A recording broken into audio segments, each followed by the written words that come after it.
नमस्कार दोस्तों, आज हम देखेंगे गणित की जो बेसिक जानकारी है, जो संख्याएं हैं उनके बारे में हम अध्ययन करेंगे। जैसे कि प्राकृत संख्याएं, पूर्ण संख्या, सम संख्या, विषम संख्या, भाज्य अभाज्य, इन संख्याओं के बारे में देखेंगे। तो ये 5वीं क्लास से लेकर आगे 10th क्लास तक सभी बच्चों के लिए है, तो ध्यान से देखना। सबसे पहले हम देखेंगे कौन सी संख्या है, प्राकृत संख्या। प्राकृत संख्या प्राकृत संख्या है वो 1 से शुरू होती है, 1 2 3 और आगे ये अनंत तक चलती है। इसको बोलते हैं हम अनंत। ठीक है, प्राकृत संख्या किसे कहेंगे? 1 2 3 और आगे अनंत तक। तो जो संख्या 1 से शुरू होती है और अनंत तक चलती है।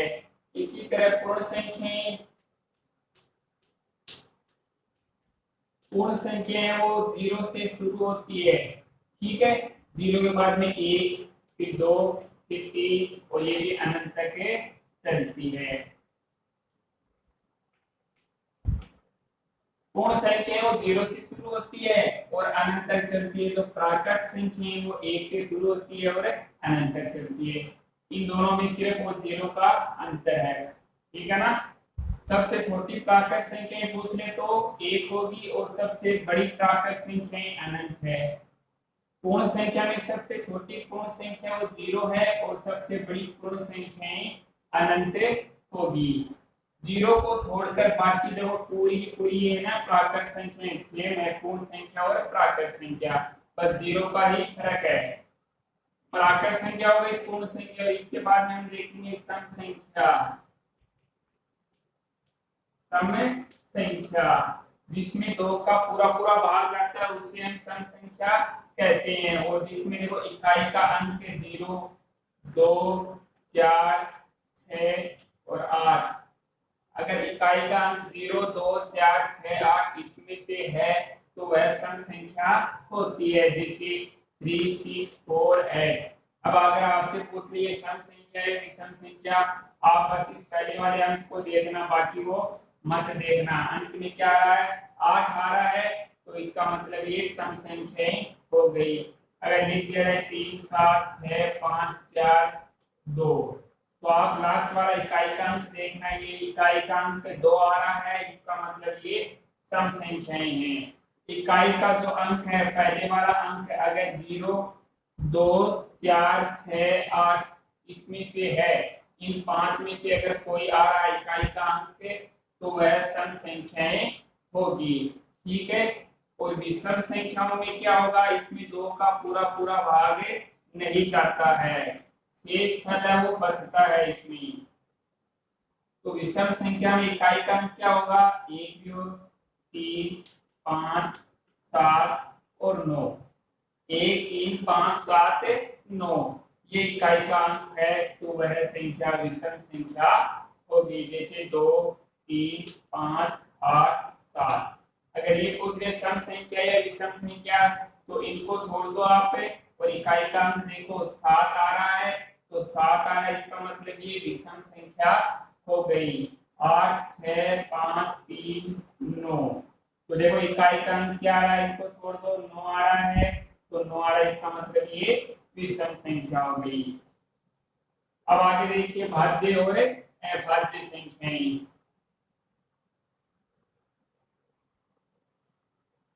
भाज्य संख्या और दूसरी तरफ अभाज्य संख्या।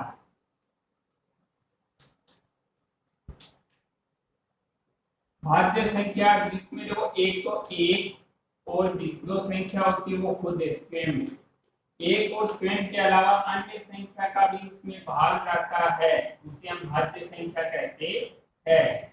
भाग जाता है। एक और स्वयं को छोड़कर अन्य संख्या अगर भाग जा रहा है तो वह भाज्य संख्या होगी। और जिसमें देखो एक और खुद हो, एक और स्वयं को छोड़कर अन्य किसी भी संख्या का अगर भाग नहीं जा रहा है तो उसे हम अभाज्य संख्या कहते हैं। देखो उदाहरण के लिए 15 है, 15 में देखो एक और ये 15 खुद है, एक तो एक हो गया और दूसरी तरफ ये 15 स्वयं हो गई खुद। अब इन दोनों को छोड़कर अन्य किसी संख्या का इसमें भाग जा रहा है क्या? हाँ जा रहा है, 3 का और 5 का, 3 और 5 का जा रहा है अन्य संख्या का, तो इसका मतलब ये भाज्य संख्या है। इसी तरह हम देखेंगे 20 है, 20 में एक तो 1 का जाएगा और एक ये 20 खुद है, इसको इन दोनों को छोड़कर अगर अन्य संख्या का भाग जाता है इसमें तो वह भाज्य संख्या होगी। तो इसमें देखो 4 का भी भाग जा रहा है, 5 का भी जा रहा है, 2 का भी भाग जाता है और 10 का भी भाग जाता है। ठीक है, ये देखो 4 के पारे में भी आता है, 5 के पारे में भी आता है और 2 के पारे में, 10 के पारे में आ रहा है ना 20 से, तो इसका मतलब भाज्य संख्या है। अभाज्य संख्या देखिए 17 है, 17 में 1 का जाएगा और 1 17 खुद का जाएगा। अब अगर इसके अलावा अन्य संख्या का भाग नहीं जा रहा है, किसी का भी नहीं जा रहा ये, तो इसका मतलब ये अभाज्य संख्या हो गई। इसी तरह 19 है, 19 में 1 का भाग जाएगा और 1 19 खुद का जाएगा, इसके अलावा किसी का भी भाग नहीं जाएगा, ये हो गई अभाज्य संख्या। तो भाज्य संख्या किसे कहेंगे? वह संख्या जिसमें एक और स्वयं के अलावा अन्य संख्या का भी भाग जाता है, उसे हम भाज्य संख्या कहते हैं। उदाहरण बताइए आपको 20 और 15 कोई भी संख्या ले सकते हो, एक और खुद के अलावा अगर अन्य संख्या का भाग जाता है तो वह भाज्य संख्या होगी। अभाज्य संख्या देखिए एक और स्वयं के अलावा अन्य संख्या का भाग नहीं जाता है, उसे हम अभाज्य संख्या कहते हैं। उदाहरण देखो 17 है, 19 है, तो 1 और 17 के अलावा किसी का भी भाग नहीं जा रहा, 1 और 19 के अलावा किसी का भी भाग नहीं जा रहा, ये हो गई भाज्य और अभाज्य। इसके बाद हम देखेंगे एक तो संख्या होती है पूर्ववर्ती और एक होती है परवर्ती। पूर्ववर्ती संख्या और परवर्ती संख्या है, वो नाम से पता चलता है। पूर्व का मतलब होता है पहले और पर का मतलब होता है बाद में, पर का मतलब है बाद में। ठीक है, पहले वाली संख्या जैसे 13 लिख दी गई है, 13 की पूर्ववर्ती संख्या कौन सी होगी? तो 13 से पहले कौन आता है? 12। अगर आपसे पूछ ले 23 की पूर्ववर्ती संख्या कौन सी होगी? पूर्ववर्ती है तो पहले वाली संख्या लिख देंगे, 23 से पहले आता है 22। 2796 की पूर्ववर्ती पूछ ले तो 2791 पहले वाली संख्या लिख देंगे इससे। ठीक है, परवर्ती का मतलब बाद में होता है, तो बाद में आने वाली संख्या। अगर 13 की परवर्ती पूछ ले तो 13 के बाद में आता है 14। 23 की परवर्ती पूछ ले तो 23 के बाद में 24। अगर 8997 की परवर्ती पूछ ले तो 8698, इनके बाद में आने वाली संख्या लिखनी होती है, पूर्ववर्ती और परवर्ती। अब एक बच रही है संख्या, ये इंपॉर्टेंट है, परिमेय संख्या।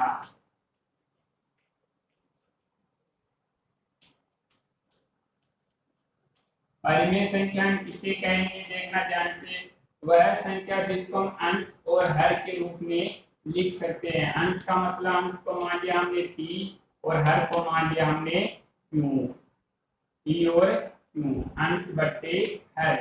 कोई भी संख्या उसको हम अंश और हर के रूप में लिख सकते है तो वह परिमेय संख्या होगी, p बटा q। p का मतलब होता है अंश और q का मतलब है हर। लेकिन यहाँ पर q का मान है वो कभी भी 0 नहीं होगा।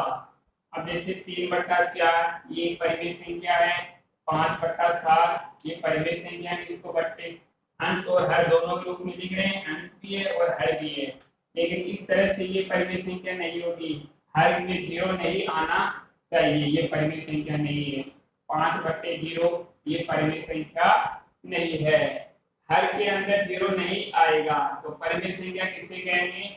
वह संख्या जिसको हम अंश और हर अर्थात p बटा q के रूप में लिख सकते हैं, लेकिन q का मान कभी भी 0 नहीं होगा, तो उसे हम परिमेय संख्या कहते हैं। उदाहरण 3/4, 5/7 कोई भी ले सकते हो आप, 7/9, 8 भी ले सकते हो। 8 भी एक परिमेय संख्या है क्योंकि हम इसके नीचे 1 मान सकते हैं, कोई भी संख्या उसके नीचे हम 1 मान सकते हैं।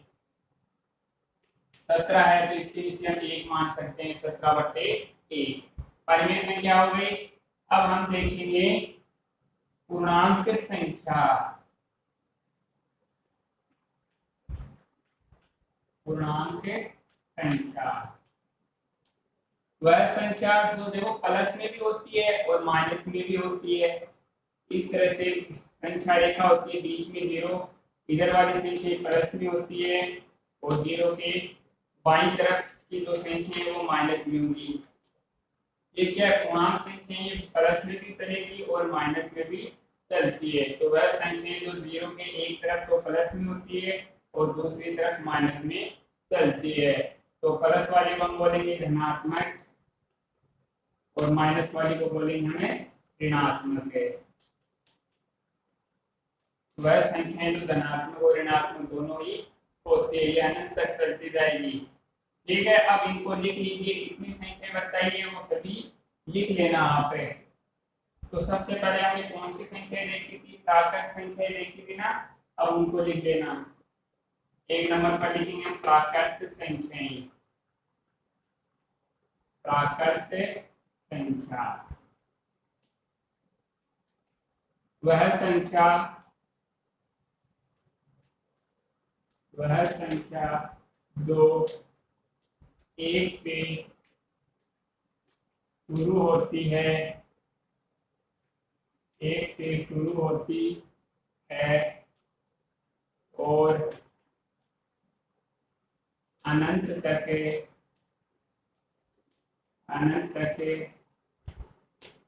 चलती है, उसे प्राकृत संख्या कहते हैं। जैसे 1 2 3 4 5 6 7 इस तरह से ये अनंत तक चलेगी, इसको बोलते हैं हमें अनंत। 2 नंबर पे हमने देखा था पूर्ण संख्याएं। तो पूर्ण संख्या किसे कहते हैं, तो ये 0 से शुरू होती है और अनंत तक चलती है। तो वह संख्या जो 0 से शुरू होती है, जो 0 से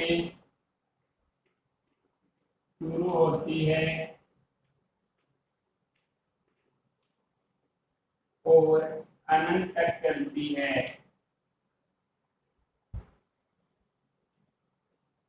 अनंत तक चलती है,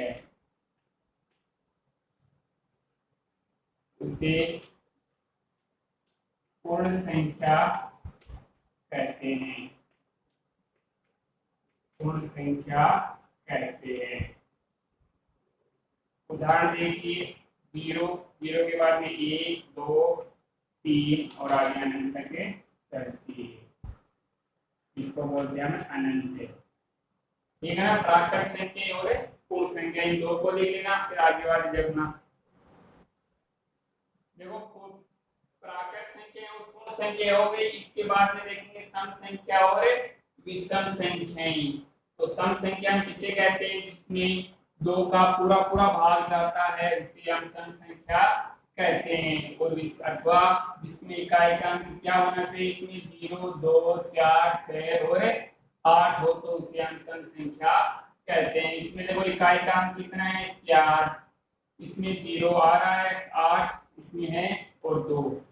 इकाई का अंक 8 है, इसमें 2 का भाग जाता है, 0 में भी आता है, 2 में भी जाता है 2 का पूरा भाग और 4 में भी जा रहा है। तो इकाई वाला अंक कितना होना चाहिए, 0 2 4 6 8। अगर इसमें से कोई भी 0 इकाई का अंक है तो वह सम संख्या कहलाती है।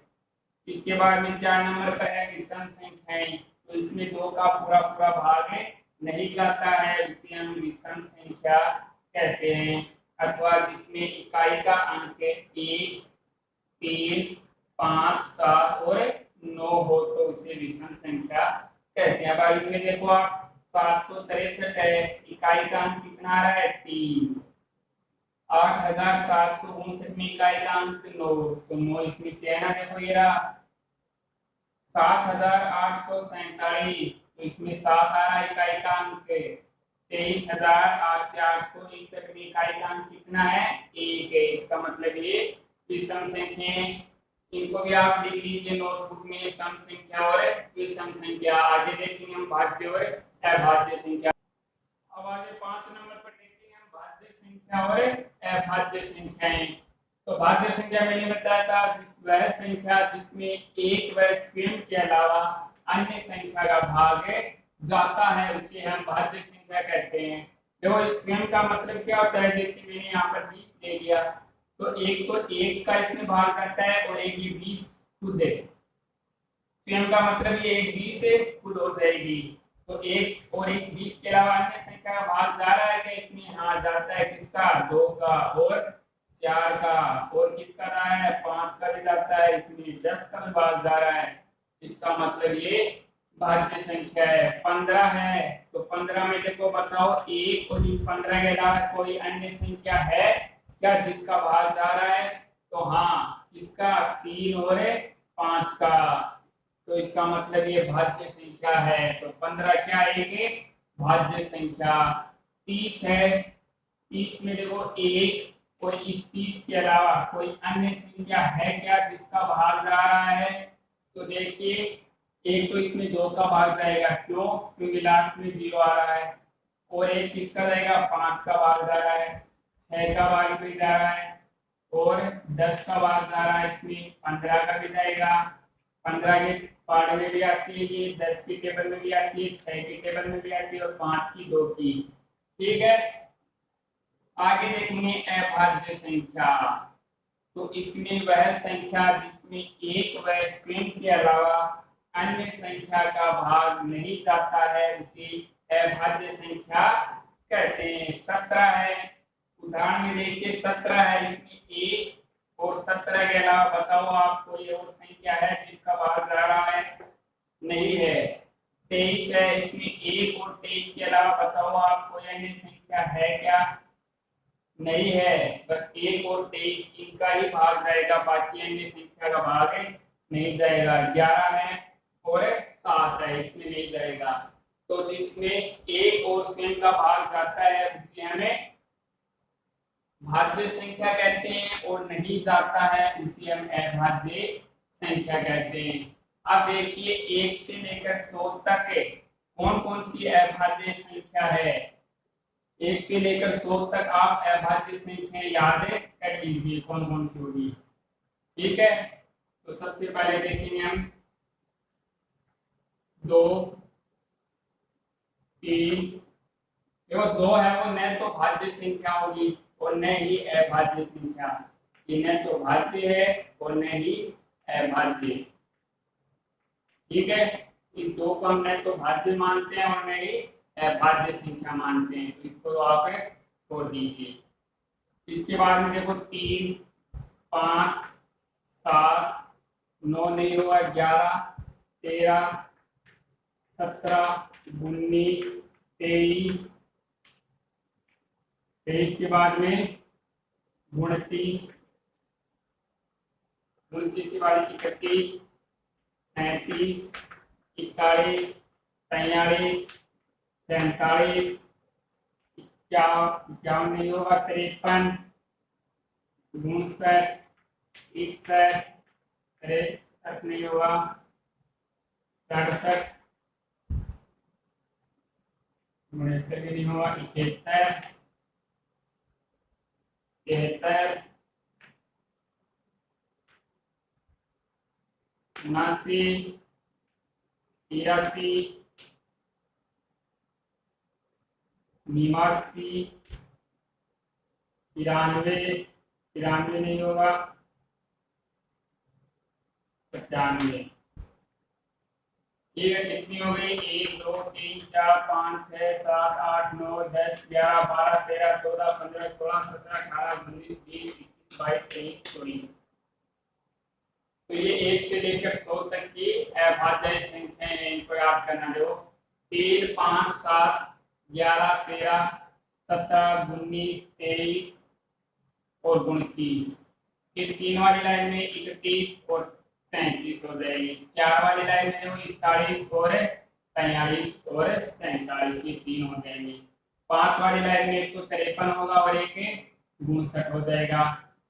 6 वाली लाइन में 61 और 67 हो जाएगा। 7 वाली लाइन में 71 और 73 होगा और एक 79 हो जाएगा। 8 वाली लाइन में 83 और 89 होगा। 9 वाली लाइन में 97 होगा। ठीक है, तो ये अभाज्य संख्याएं 1 से लेकर 100 तक है। अभाज्य संख्याएं इसमें देखो एक और खुद के अलावा किसी भी संख्या का भाग नहीं जाता है। अगर आप अभाज्य गुणनखंड करते हो इस तरह से, अगर आप बीच में 53 आ गया तो आपको पता होना चाहिए 53 है क्या, एक अभाज्य संख्या है, इसमें किसी का भी भाग नहीं जाएगा, तो इसमें 53 का ही भाग देना पड़ेगा एक बार। अभाज्य संख्याओं में सिर्फ एक और खुद का ही भाग जाएगा। इसके बाद में हम देखेंगे देखो सम संख्या विषम संख्या हो गई, प्राकृत पूर्ण हो गई, भाज्य और अभाज्य हो गई। 7 नंबर पर देखेंगे पूर्ववर्ती संख्या। पूर्ववर्ती संख्या तो पहले वाली संख्या को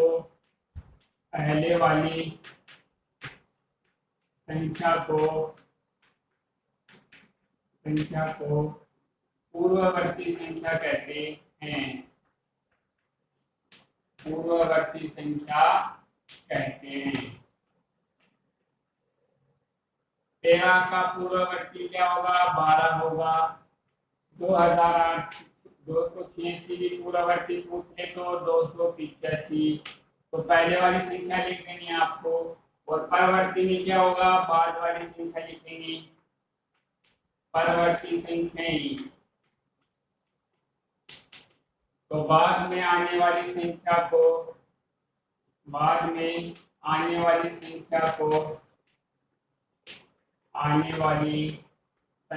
को परवर्ती कहते हैं। परवर्ती कहते हैं।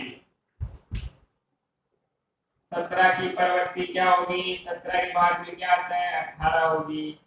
2765 की परवर्ती क्या होगी, तो 2766 है।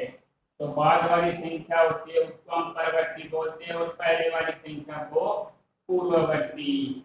ठीक है, इसके बाद में दो संख्याएं और बच गई, पूर्णांक संख्याएं और परिमेय संख्याएं। तो पूर्णांक संख्याएं देख लीजिए।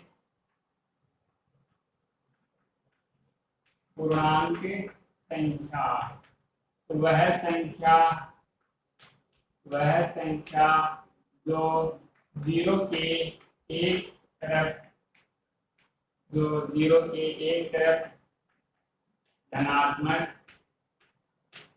तथा दूसरी तरफ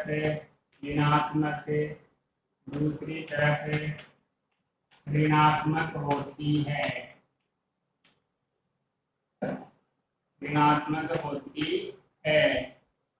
उसे पूर्णांक संख्या कहते हैं।